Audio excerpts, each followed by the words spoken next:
Que a graça e a paz de Deus, nosso Pai, e de Jesus Cristo, nosso Senhor, estejam com todos vocês e seus familiares. Iniciamos o programa Fé Católica, a nossa catequese é sobre estar em comunhão com os papas, um ato de fé. Não me proponho aqui discutir o dogma da infalibilidade papal, proclamado em 1870 pelo Concílio Vaticano I, nem tampouco avaliar os 264 papas que sucederam ao apóstolo Pedro, escolhido pelo próprio Cristo como o primeiro entre os discípulos, com a missão de conduzir a sua igreja e confirmar na fé os irmãos que doravante se uniriam aos demais. Lugar de juiz pertence a Deus.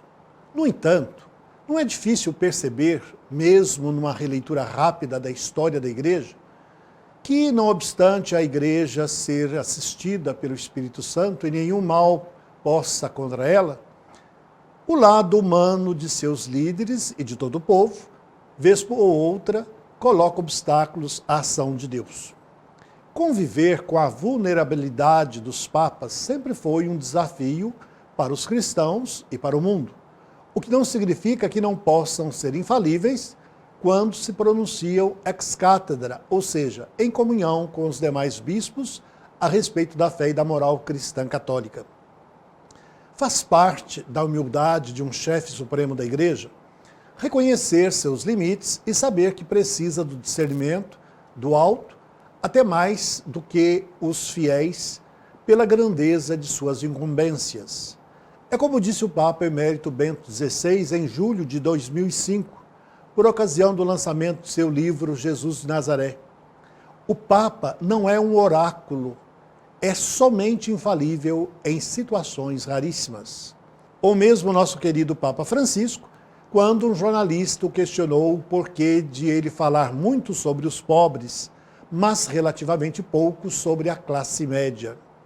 Ele disse: "Você está certo, é um erro meu não pensar nisso. E você está me falando sobre algo que preciso fazer. Preciso ir mais a fundo nisso." Não é à toa que ele sempre pede ao povo que reze por ele. O que desejo, no entanto, é chamar a atenção para outro aspecto, talvez mais relevante que os debates sobre privilégios papais. A importância de caminharmos junto como igreja e com a igreja, o que inclui estar em comunhão com nossos papas. A igreja, antes de ser uma instituição humana, é um mistério de fé. Nascida do lado aberto do divino esposo pendente na cruz, ela permanece no mundo até a sua vinda definitiva, como sinal e instrumento a serviço da salvação da humanidade. Creio a Igreja Santa é a maneira que o símbolo dos apóstolos encontrou para dizer que, mais do que nas obras da instituição, cremos no mistério da Igreja como dom do alto, e que é assistida pelo Espírito Santo. Essa Igreja não se reduz à sua hierarquia, mas é a comunidade dos iniciados na fé cristã, povo de Deus, chamado a testemunhar os valores do Evangelho e conduzido por aqueles pastores colocados à sua frente pelo próprio Jesus, o pastor dos pastores. A caminhada do povo de Deus nunca foi feita sem sobressaltos. E mais uma vez recorremos à história para recordar o quanto já titubeamos nessa trajetória bimilenar. Assim será até o fim, pois o caminho ainda não é o horizonte, nem o mar ainda é o ancoradouro. O reino definitivo, inaugurado pelo Senhor Jesus, supera em muito a própria igreja, mas conta com ela para sua chegada a cada coração humano e ao cerne de cada cultura e sociedade, para que ali comece, no passageiro, o que se anuncia como definitivo para além da história. Querer uma igreja perfeita é perder a noção de que ela é ponte e não porto. Meu abraço, amigo.